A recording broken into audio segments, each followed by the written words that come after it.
Okay, good evening. Welcome to the Joe Hill 100 Road Show Tour. Now tonight, we're celebrating the life and the music of Joe Hill. Now Joe Hill was born a poor Swedish immigrant. He was actually named Joel Hagelund in 1879 in Sweden. He was executed by a firing squad in Salt Lake City on November 19, 1915. So we're here to commemorate the 100th anniversary of Joe's execution, celebrate his life, his music, and his work. He was a poet laureate of the industrial workers of the world, the Wobblies. He was a writer of songs that are still sung today. And he was framed on a murder charge by the bosses and the politicians who were intent on sending a message to the IWW and all of those who would fight back against the abuses of the capitalist system. Joe's songs and words will be featured tonight, as well as songs from each of tonight's performers that are in the spirit of Joe Hill and the principle of industrial trade unionism for which the IWW is known. So this here is going to be about the 27th or 28th show. This all got started on May Day, International Workers' Day, in Chicago, Illinois, at a little bar called The Hideout. I had the good fortune to be there. And the show from there went to Milwaukee and Madison and St. Paul and all throughout the Midwest. That was the first leg. Then it went on up to New England. We did shows in New York, Massachusetts, Philadelphia, and all over the Northeast. By late summer into the fall, the show went south. We had a few shows, Nashville, Louisville, I believe there was one in Atlanta. Unfortunately, in typical fashion, as the labor movement's always said, organize the South. We didn't get quite as organized there as we had hoped. But we're ending on one hell of a positive note here on the West Coast. And the boys who will be playing tonight have come up from San Diego. They started earlier this week. They played LA, went up to Frisco. They just played in Nevada City last night. I was scared to death they weren't going to get over the mountain here today, but they managed with that little window of opportunity. So we'll have a pretty good show here tonight. Let's see, what else do I want to tell you about? Funding. This tour has been put together on a shoestring. Originally, we had hoped to get Bruce Springsteen, Tom Morello, lots of other folks you can think of who might have done, well, they couldn't have played here, let's put it that way. They'd be down at the stadium or whatever. But unfortunately, none of them responded to our overtures. But we don't need them anyway, right? We got some kick-ass musicians for you tonight. But the long and the short of it is we can't charge $50 a ticket and we can't fill a stadium. So we're basically keeping everything on a sliding scale. But these guys are rambling around the country on their own dime, renting cars, crashing on couches, picking up a lot of the expenses themselves. So most of the funding comes from ticket sales and donations. So we will give you an opportunity later to make a donation. If you like the first set and you dig what you're seeing, we'll also be passing the hat later. But keep in mind, that's how this thing is funded. Total shoestring. We got no funding from outside sources. There's no charity, nonprofit organization. It's basically us just putting this on together, rank and file working people like yourselves footing the bill. So we sure appreciate you putting in the hat whatever you can. Also, I want to bring your attention to the fact that each one of these artists has been recording music for the last 25, 30 years, and all of their music is available. So at the break, don't hesitate. This is the other way that they fund their trips around the country. Both David Rovics, George Mann, and Chris Chandler all have their CDs for sale over here on the piano, which you access from the bar area. So please check that out. And I think that pretty much covers what I wanted to tell you all about on the funding. Oh, one more thing. We do have a GoFundMe site. If you really are excited about what you see tonight, we've targeted to raise $5,000. We're only at $1,800, and we got about a week or so to go in the tour. So if you want to go to the GoFundMe site, I don't know how quite that works, but just Google Joe Hill Tour, and I suspect you will get the link for that site. So, the Studio on 4th. How many of you have been here before? All right. Great place.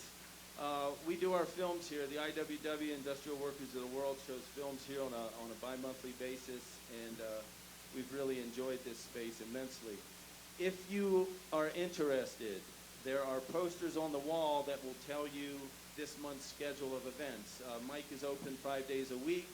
He has an eclectic variety of everything from burlesque to punk rock, I think, and everything in between. And there's also little flyers you can take home with you that give you the monthly schedule. And the big news is, if you sign up for email alerts from Mike, you get $2 off a drink. So if you haven't signed up yet, please do so and get yourself $2 off a drink. And on that note, drink liberally at the bar. Mike is a pretty nice guy. He give us the door, or I should say he give the musicians the door. So Mike is only making what he makes off of drinks here, and so forth. So please, if you're thirsty, don't hesitate and order a drink at the bar. All right, last but not least, the Industrial Workers of the World. We are the Wobblies. Are there any Wobblies in the house tonight? All right. The Industrial Workers of the World was founded in 1905 on the premise that all workers need to be in the same union, regardless of race, creed, color, national origin, gender, etc., etc.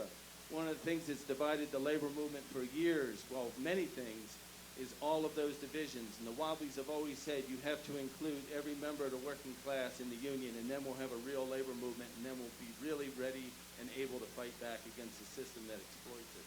So if you're interested, there's somebody here tonight who is a delegate. Paul, you want to stand up in the back? Paul with the red hat is a delegate. If you'd like to join the IWW, see Paul before it's all over. We also have a table over here separate from the musicians. We got books, newspapers, and other propaganda that you would like to feast your eyes on. So feel free to check out the Wobbly table before you leave. All right, tonight's show. We're going to have 2 sets, then we'll have a brief intermission. And at intermission, you'll have the opportunity to refresh your drink and check out the CDs and so forth. We'll also stay afterwards for anybody who wants to hang around, continue the conversation, talk to the musicians and so forth and so on. Anyway, without further ado, let's give a warm welcome to the Joe Hill 100 Roadshow Tour.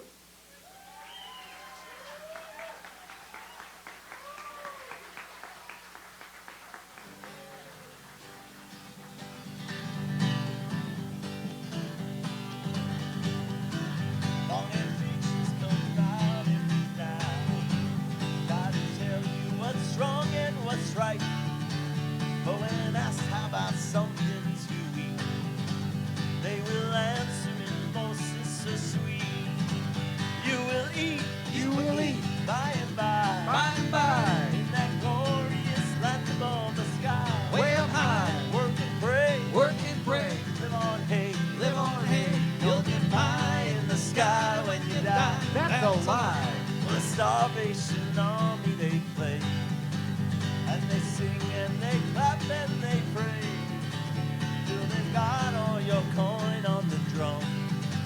Then they'll tell you when you're on the ball, you will eat by and by, in that glorious land above the sky, way up high. Work and pray, live on hay, don't get pie in the sky when you die. That's a lie. If you work hard for children and spouse, try to save for a down payment on your house, you're a sinner and a bad one, they tell.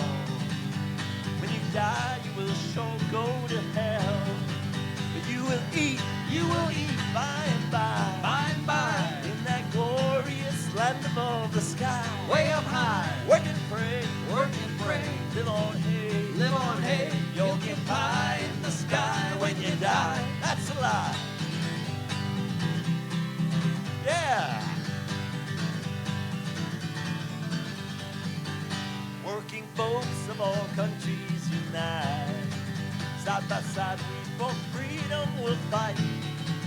When this world and its wealth we have gained, to the grafters we'll sing this refrain. You will eat, by and by. By and by. When you learn how to cook and how to fry. Dumpster dive. Chop some wood. Chop some wood. Do you good. Do you good. And you'll eat in the sweet by and by. That's no lie. Thank you. Well, folks, we have Chris Chandler,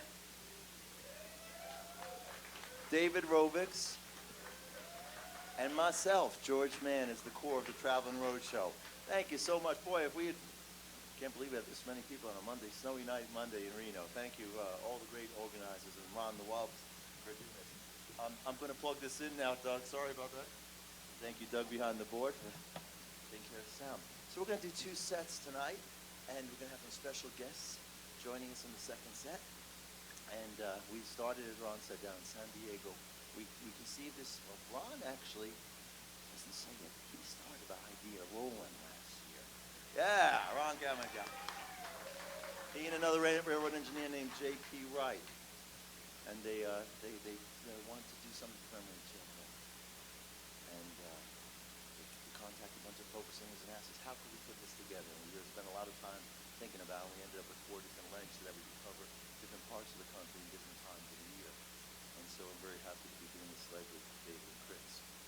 And so I'm going to sing you a few songs, and then we'll have some other stuff. Don't want to give away too much tonight. But that was the first song Joe was known for, Joe Hill, the preacher in the sled. And he started writing songs around 1909 for the IWW, and they started making their way into the song books. That was for the Free Speech Project spoken in Washington in 1909. And this was the second one he was known by. Casey Jones, the Union Scab. Right? Now he took a popular song of the day, Casey Jones, and he turned the words around because everybody knew the melody, right?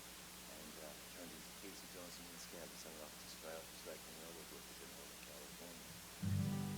It goes like this.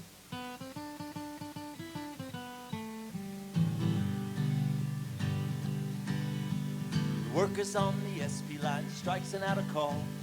Casey Jones, the Union Scab, he wouldn't strike at all. His boiler, it was bleeding, the driver's on the bump, and the engine and the bearings, they were all out of plumb. Casey Jones kept his junk pile running. Casey Jones was working double time.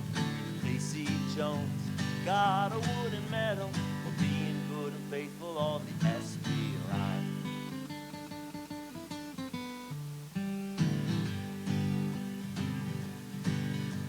The worker said to Casey, won't you help us win this strike? Casey said, let me alone, you better take a hike. And Casey's wheezy engine ran right off the wheezy track. And Casey hit the river with an awful smack. Casey Jones hit the river bottom. Casey Jones broke his blooming spine. Casey Jones got a trip to heaven, got a trip to heaven on the SP line.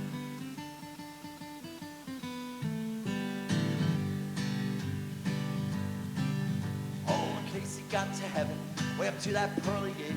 He said, I'm Casey Jones, the man who hauled the SP freight. You're just the man, said Peter. Our musicians on strike. You can get a job of scabbing anytime you like. Casey Jones got a job in heaven. Casey Jones was working double time. Casey Jones scabbing on the angels, just like he went to workers on the SP line.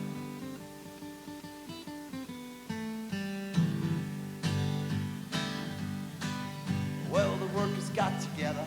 They said it wasn't fair for Casey Jones to go around scabbing everywhere. The Angels Union number 23, they sure were there. They promptly fired Casey down the golden stair. Casey Jones went to hell to flying. Casey Jones, the devil said, oh fine. Casey Jones, you're busy shoveling sulfur. That's what you get for scabbing on the SP line. Casey Jones. Thank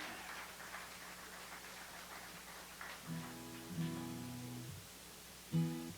Now this next song is Yeah, we're not just going to be singing Joe's songs tonight. There's a number of great songs. I'm going to take you through a bunch of them. And those are two of the first that he was known to have written, or at least the first that got published in the Little Red Songbook.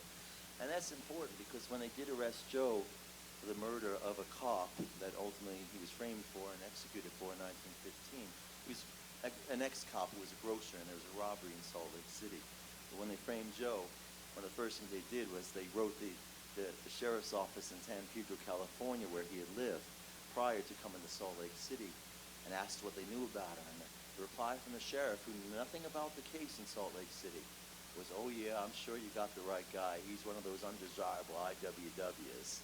He's a writer of songs and somewhat of a musician." And his songs are in that little songbook, that Little Red Songbook. So you can see that the fix was in already, you know. So I'm going to sing you a song from one of our heroes and friends. We were just in Nevada City last night, and that's where Utah Phillips lived and died. Yeah, one of our great whoppers. And it's one of his great songs called All Used Up. He wrote this about a little old man he used to see as he'd walk through a park every day in a little single-room occupancy hotel. And Utah said, "I'd wave to that guy in the second-floor window of his room every day. Finally got him to wave back to me." And he said, "I went to the clerk there and tried to go up. You know, the clerk said, 'I can't let you up there. Even if I could, he wouldn't let you in.' He's scared of young kids like you might try to steal his little bit of pension money, you know, or belongings. He keeps his spike ball handle there behind the door to fend off the ne'er-do-wells." So Utah went home and wrote this song. He never got to meet that man. And he says, I imagine it's his story. I don't know if it is. It's about an old worker, forgotten, still thinking and hoping he could be relevant. And he has stuff to share like knowledge and experience and memories. And Utah says, "I don't know if it's his story. I know it ain't going to be mine. I hope it isn't going to be yours." All used up.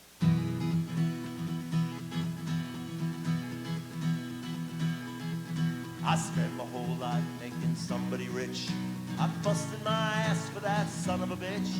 He left me to die like a dog in a ditch. And he told me I'm all used up. He used up my labor, he used up my time, plundered my body and squandered my mind. Then gave me a pension of handouts and wine. Told me I'm all used up. My kids are in Hawk, to a god you call work, slaving their lives out for some other jerk. Yeah, my youngest in Frisco just made shipping clerk, and he don't know I'm all used up. Young people reaching for power and gold, don't have respect for anything old, for pennies that bought and for promises sold. One day they'll all be used up. They use up the oil, they use up the trees, they use up the air and they use up the sea. Well, how about you, friend, and how about me? What's left when we're all used up? I finished my life in this crummy hotel. It's lousy with bugs, and my God, what a smell. But my plumbing still works and I'm clear as a bell. Don't tell me I'm all used up. Outside my window the world rushes by, gives me a handout that spits in my eye. And no one can tell me, cause no one knows why I'm living, but I'm all used up. Sometimes in my dreams I sit by a tree. My life is a book of how things used to be. And kids gather around and they listen to me. And they don't think I'm all used up. And there's songs and there's laughter and things I can do. And all I've learned I can give back to you. And I'd give my last breath just to make it come true. And no, I'm not all used up. Yeah, they use up the oil, they use up the trees, they use up the air and they use up the sea. Well, how about you, friend, and how about me? What's left when we're all used up? Utah folks. Thank you.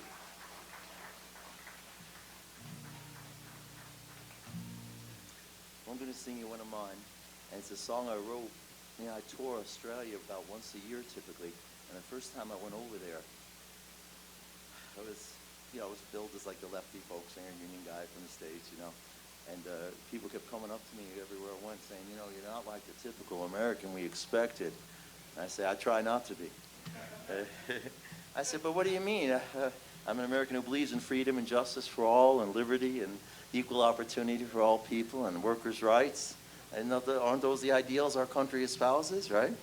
So I've been going back each year, and last year I was on the plane ride home, and I had a 14-hour flight. I'm going in 2 weeks, by the way, again. And, it's a 14-hour flight from California, so you got plenty of time, you know. Can't pull the guitar out because it's stashed in a closet somewhere. But this is a simple song to write. I thought about all that conglomeratization, and one day, just think about it. One day, there'll only be one store you have to go to do everything. It'll be called McWalbuck's Depot. I trademarked the name. And at the same time, you know, as they bust unions and bust competition, you ever notice how they keep reducing the size of your packaging, right?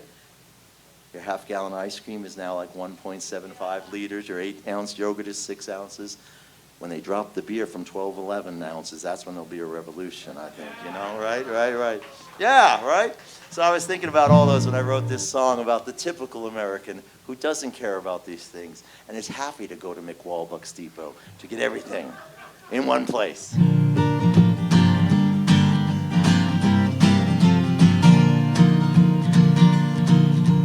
Some people say that I'm a typical American, and I don't mind that a bit.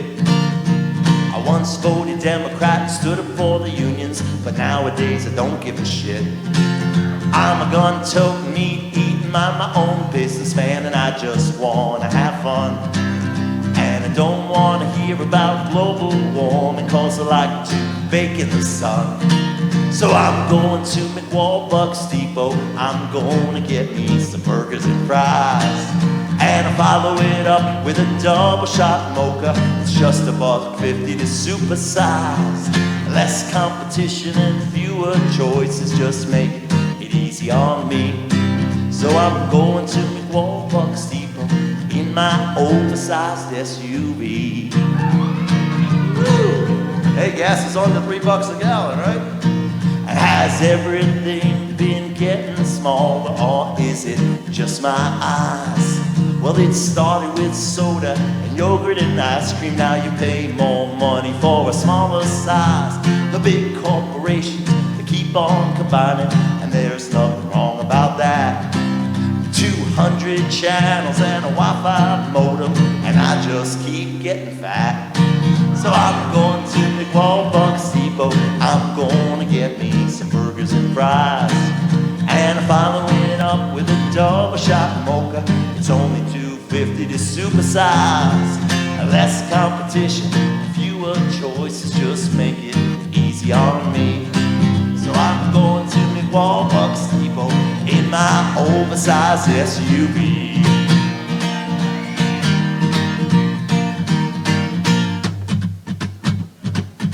Some people say that I'm an ignorant American, as if there's some other kind. Who cares if it's hotter and the seas keep rising? I gotta tell you, I've got mine. We won the war and now we own the store. Oh, and soon there will be only one. Suck it up, mate, ain't Monopoly great. I'm gonna get my shopping done. So I'm going to McWalbuck's Depot, I'm gonna get me some burgers and fries. And I follow it up with a double shot mocha. It's only $3.50 to supersize. Less competition, fewer choices, just make it easy on me. So I'm going to McWalbuck's Depot in my oversized SUV. Yeah, I'm going to McWalbuck's Depot, I'm as happy as a fool can be. Thank you very much. Well, we started about 5 days ago in San Diego, and we made it up this far through the snows. And we're going on tomorrow, well, the next show is Wednesday at the Center for Railroad Culture in Weed, California. And then, yes, and then north to Phoenix, Eugene, Portland, and all the way to Bellingham.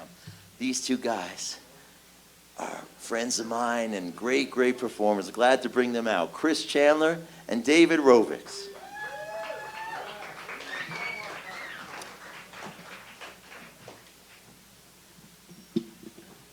Thank you very much. That's George Mann. Give a round of applause for him. He has been doing all the heavy lifting on this tour.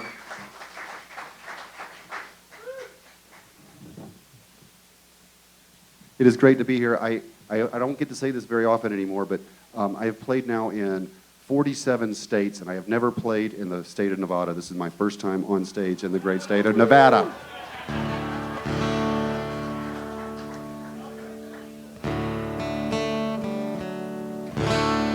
Someone told me to mispronounce it and to see if you guys would chow back. They were right. Doug, could you do me a favor and run the video?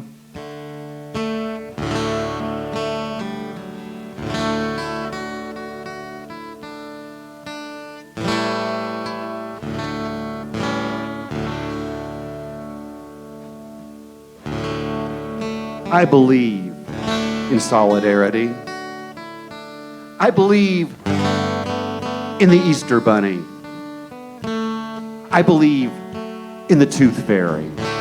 I believe in Santa Claus. I believe that the power of good is greater than the power of evil, just not by very much. I believe that Athena sprang from the head of Zeus, and that Atlas really held the world on his shoulders, though I'm not sure where his feet were at the time. I believe it is the telling of the tale that makes it so. John Henry was a little baby sitting on his daddy's knee. He picked up a hammer and a little piece of steel, said, "Hammer's gonna be the death of me. Hammer's gonna be the death of me." I believe that blankets have magical powers that protect us from monsters. Perhaps that's why I believe in condoms. I believe that photographs themselves can speak. In 2005 in at a museum in Paterson, New Jersey, I saw a photograph taken in 1913 of 10,000 people gathered together telling their speeches. In the far corner of that photograph, there was a small child, 8 years old. That child told me his story.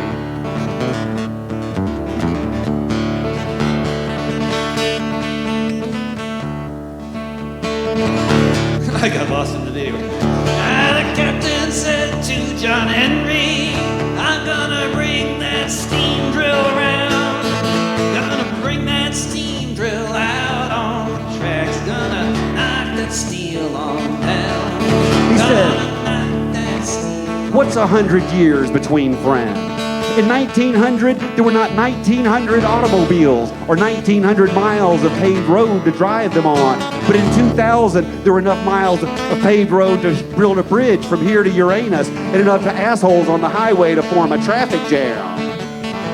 In 1900, it cost 2 cents to get a letter from Paterson, New Jersey, New York City, and it took 2 days to get there. In 2000, it cost 38 cents, and it took 2 days to get there. But what's 100 years between friends?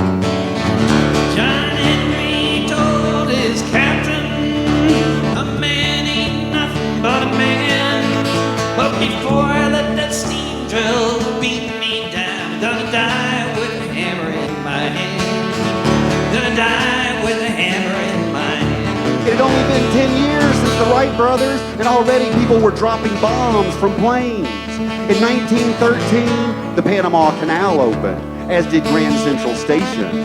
Cracker Jacks introduced prizes for the first time.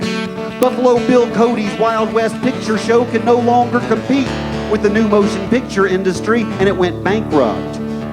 The Wild West was over. Richard Nixon was born. The streets of America were frenzied with the sound of factories. Women could not vote. The Russian Revolution had not yet happened, but its electricity could be felt on the streets of Moscow, Berlin, Madrid, Seattle, Reno, and Paterson, New Jersey. The sound of a revolution is exactly the sound of a rumbling stomach. John Henry driving on the right side, the steam drill driving on the left. Says 4-electric steam drill beat me down. Gonna hammer myself to death. Gonna hammer myself to death. When the machine gun was invented, people said that with this device there is no way we'll have another war with a machine that can kill hundreds in seconds. But the imperial powers of Europe convinced the poverty-stricken to throw their bodies into the wake of mechanized destruction. The boy in the photograph said he lived to see his brothers do just that. The captain said to John Henry, "What is that storm I hear?" John Henry said, "That ain't no storm, that's just my hammer in the air. That's just my hammer in the air." In Patterson, New Jersey, factory owners realized that anyone who could convince someone else to run in front of a machine gun nest deserved a ribbon, and the factories of Patterson, New Jersey ran 18 hours a day, cranking out silk for ribbon. The war to end all wars was just beginning, and there was no shortage of officers needing ribbons, and demand was as high as the profits, but the workers were stretched beyond their limits. So the owners introduced a 4-loom system that they claimed would lessen the workload, but in fact doubled it. And that was the cigarette that broke the camel's back. Thousands went on strike. Thousands more were arrested, including the boy in the photograph. But there is no jail cell strong enough to withstand the rumble of a man's stomach. And the jail cells were the epicenter of an earthquake felt all the way to New York City. And those tremors caught the attention of the IWW, who put together one of the most organized strikes in history. Rallies were held, new demands were raised, the 8-hour day, health care, women's suffrage, 20,000 people gathering together to raise their voices in the air. John Henry said to his shaker, "Shaker, why don't you sing? 'Cause I'm swinging 30 pounds from the neck on down. Yeah, listen to my cold steel ring. Listen to my cold steel ring." But for every foot they moved forward, they moved back 11 inches. The power of good is greater than the power of evil, just not by very much. Picketers were killed, more were arrested, but no matter how many workers were killed, it was the mills that remained dead, and no amount of violence could bring them back to life. The only thing that could break that picket line is the mightiest force on earth, the sound of a rumbling stomach. And although they had never been hungry a day in their lives, it was a bunch of wealthy Greenwich Village intellectuals who realized this first. And Jack Reid started working on a play. After all, it is the telling of the tale that makes it so. Why else would great stories only happen to great storytellers? And Jack Reid took his new play and turned it into a fundraiser, though you won't find his name on the program. Big Bill Haywood and Elizabeth Gurley Flynn spoke, but you won't see their names on the marquee. Famed scenic designer John Sloan created the set, though you won't find his name in the credits. Instead, what you will find is the pageant of the Patterson Silk Strike, performed by the workers themselves. Madison Square Garden was filled to capacity, and critics sat in the aisle prepared to hate this new propagandist art form. And the striking workers waited in the wings, for in this play, the workers themselves would act out the events. Yes, in June of 1913, 1,000 striking mill workers joined Actors Equity of New York City to perform one play for one night. They would tell their own tale. And when the curtain went up, it was 6 a.m. on a February morning. The mills were alive, and it was the workers that were dead. But soon they began to think. They began to organize. They began to sing. They sang together. They sang the Marseillaise. The great silk strike had begun. John Henry hammered in the mountain. And for each triumph they cheered. Was striking fire. And each setback they He booed. worked so hard, he broke his poor heart. John Henry laid his hammer down and died. John Henry laid his hammer down and died.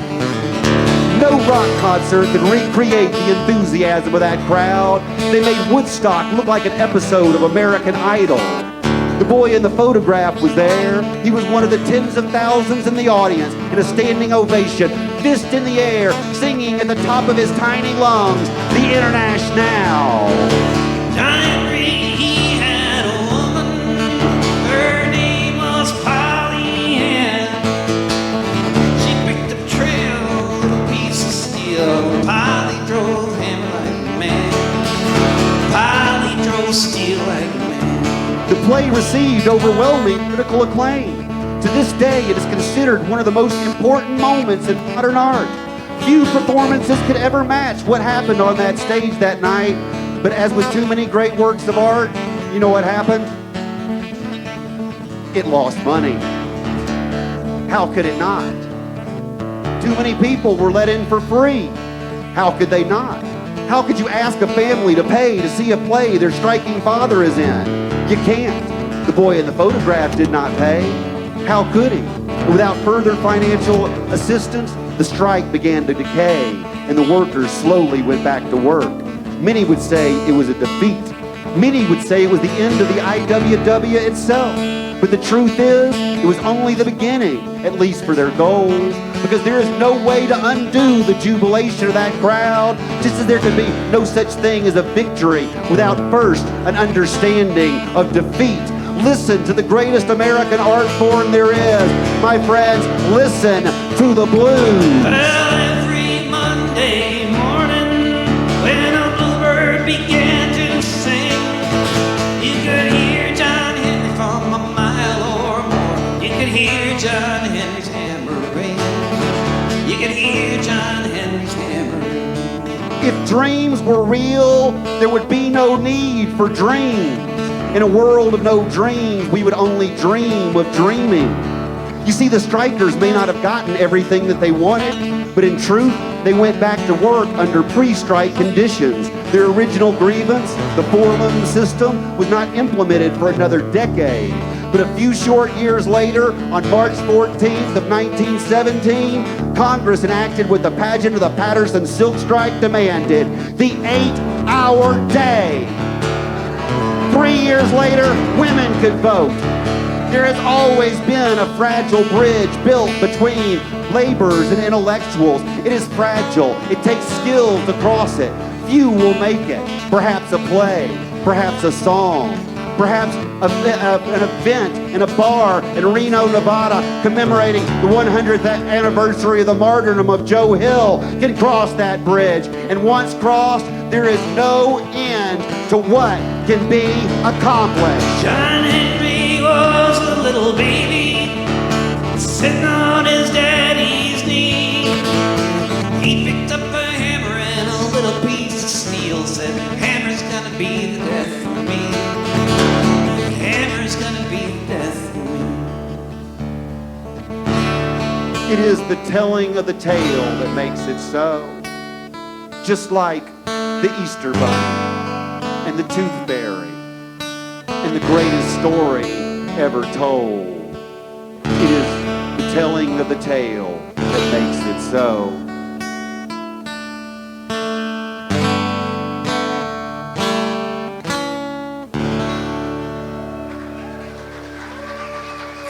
Chris Chandler. Thank you very much. It's been a pleasure performing for you. Thank you.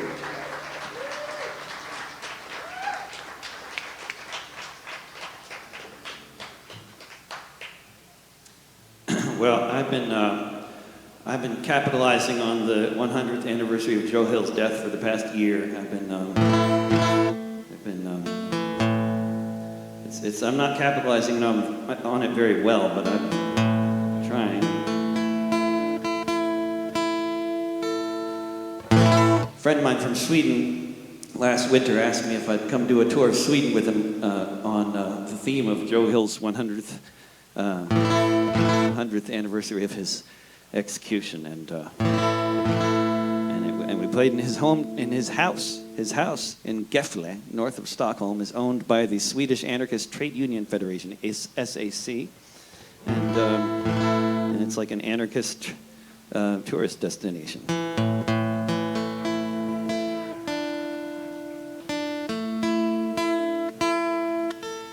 Where you can buy my CDs even.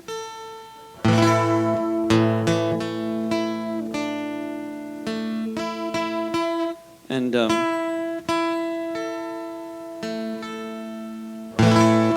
I hate name dropping, but since Baltimore Red mentioned Tom Morello, Tom is actually doing a concert on the anniversary of Joe Hill's execution in LA. And I'm singing at it. And Joan Baez, too. It's going to be an all-star cast except for me. This is a song Joe Hill wrote. Fellow workers, pay attention. What I'm going to mention, for it is the fixed intention of the workers of the world and I hope you'll all be ready, true-hearted, brave, and steady, to gather round our standard when the red flag is unfurled, where the Fraser River flows. Each fellow worker knows they have bullied and oppressed us, but still our union grows. And we're going to find a way, boys, shorter hours and better pay, boys.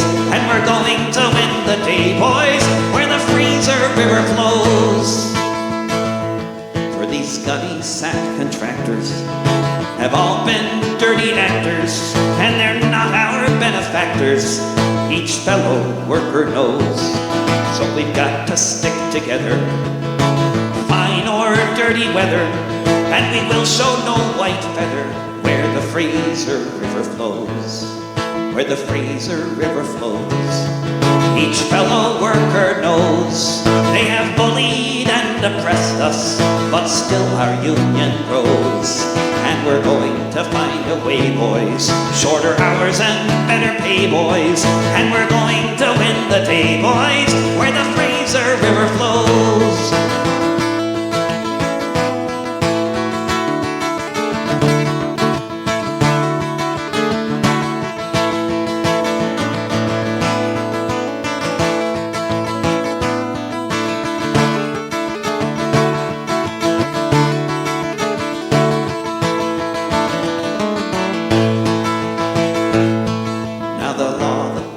Stretching, bulls and pimps he's fetching, and they are a fine collection, as only Jesus knows. But why their mothers reared them, why the devil spared them, are questions we can't answer. Where the Fraser River flows, where the Fraser River flows, each fellow worker knows they have bullied and oppressed us, but still our union grows. And we're going to find a way, boys, shorter hours and better pay, boys. And we're going to win the day, boys, where the Fraser River flows. We're going to win the day, boys, where the Fraser River flows.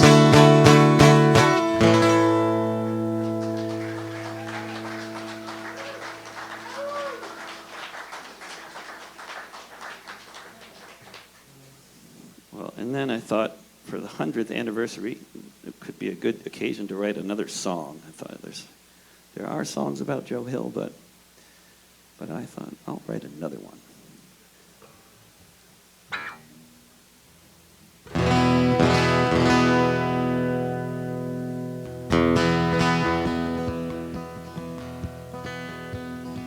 Joel Hagelin came from Sweden, which was very far from Eden. By the time he left, most of his family died. His sisters and his mother, his father and his brothers, so with one remaining sibling at his side. He took a notion to sail across the ocean, where he heard the streets were paved with gold. Not long after his arrival, as he toiled for survival, he realized the bill of goods that he'd been sold. He got a whole lot wiser, became an organizer, and he organized with artistry and skill. He spoke up, raised his fist, got right on the blacklist. That's why he changed his name to Joe Hill.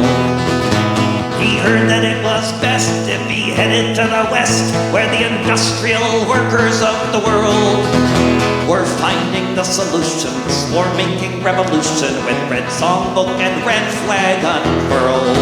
100 years ago, the bard with the Union card proved his music was too powerful, too strong.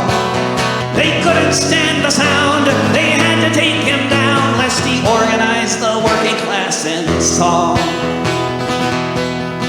Soon as he paid his dues, he tried hard to light the fuse, speaking, singing, writing lyrics and cartoons. He sent off the whole mess to the wobbly press, and they sang his songs as they fought the goons.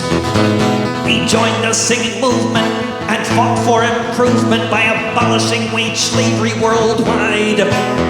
He sang the wobbly line, beseeching workers to combine, learn from Mr. Block, the boss's lied. 100 years ago, the bard with the Union card proved his music was too powerful, too strong. They couldn't stand the sound, they had to take him down, lest he organized the working class in song.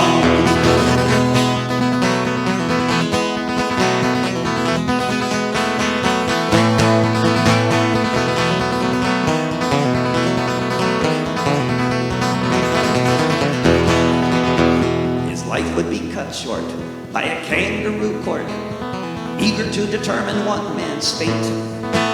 Evidence was circumstantial, but that's inconsequential when you become an enemy of the state.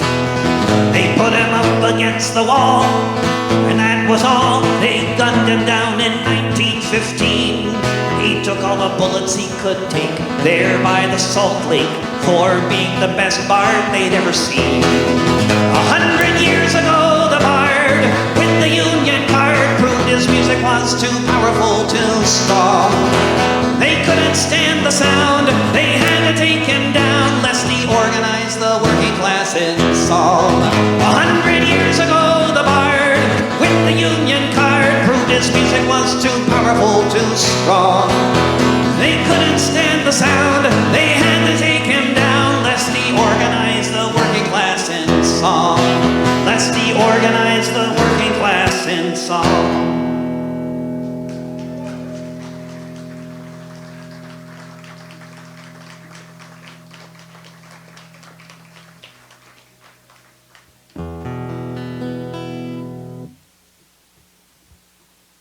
Well, Baltimore Red and J.P. Wright and various other folks who work on the railways are involved with a campaign, and I accidentally wrote a song for it.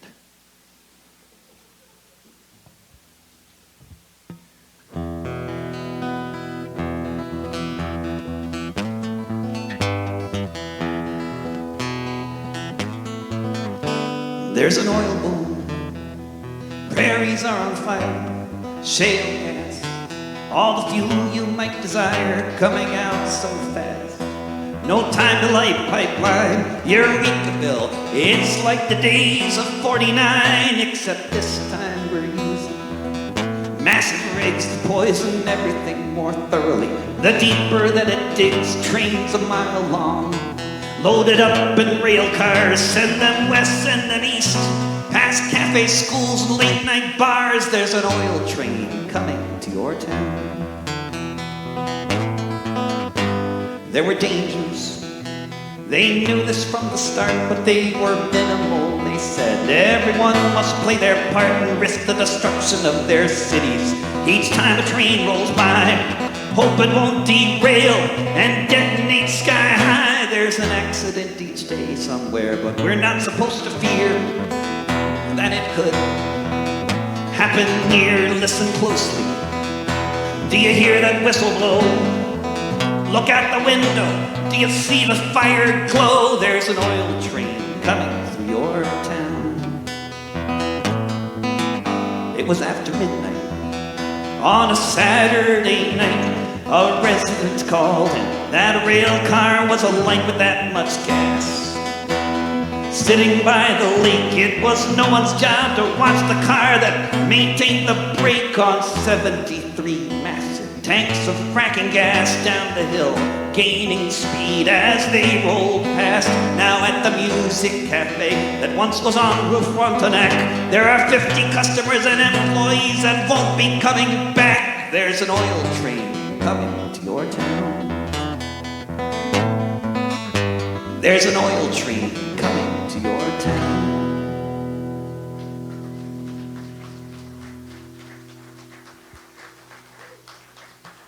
I'm going to get George and Chandler to come up here, and we're going to close out the first set with another song by Mr. Joel Emanuel Hägglund. And it's a sing-along. And a round of applause for America's true troubadour, David Rovics. Thank you. This has a chorus that repeats enough times that you're going to learn it by the end, which is, I mean, a sing-along, I have long discovered, after spending years of trying to write sing-alongs and failing, I then realized upon becoming popular in a very small corner of the left in Denmark that that actually it doesn't matter if you write catchy choruses. What matters is if people listen to your music, because if they listen to it, they'll learn it, and then it doesn't matter if it has a chorus. It's a sing-along. But this song is a sing-along by any definition, even if you don't know it, because it happens enough times. So you'll figure it out. We're not going to teach it to you because that's the part that puts me to sleep when people do that. So I just skip it altogether, which is not very folky of me, but I'm a punk rocker with an acoustic guitar, actually. So. Just sounds like folk music because it's acoustic. Joe Hill was a punk rocker too, by the way. Would you have freedom from wage slavery? Then come join the grand industrial band. Would you from hunger and misery be free? Then come do your share, lend a hand. There is power in the band of working folks when they stand hand in hand.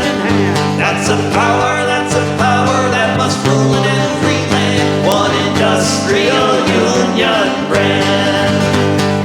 Would you have mansions of gold in the sky and live in a shack way in the back? Would you have wings up in heaven to fly and starve here with rags on your back? There is power in the band of working folks when they stand hand in hand. That's a power that must rule in every land. One industrial union brand. If you've had enough of the blood of the lamb, then come join the grand industrial band. If for a change you would have eggs and ham, come on, do your share, lend a hand. There is power in the band of working folks when they stand hand in hand. That's a power that must rule in every land. One industrial union brand. If you like sluggers to be on your head, then don't organize, all unions despise. If you want nothing before you are dead, shake hands with your boss and look wise. There is power in the band of working folks when they stand hand in hand. That's a power that must rule in every land. One industrial union brand. So come all you workers from every land, come join the grand industrial band. Then we our share of this earth shall demand. Come on, do your share, lend a hand. There is power in the band of working folks when they stand hand in hand. That's a power that must rule in every land. One industrial union brand. One industrial union brand.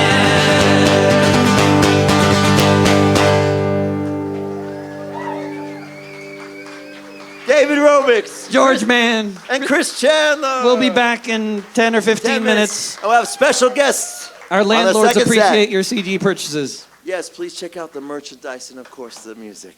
Thanks.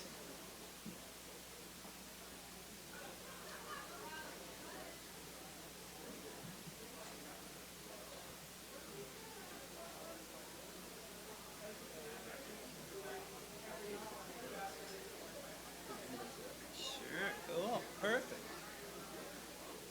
Maybe I should take this away. I can unplug? Yeah. Yeah, we're fine.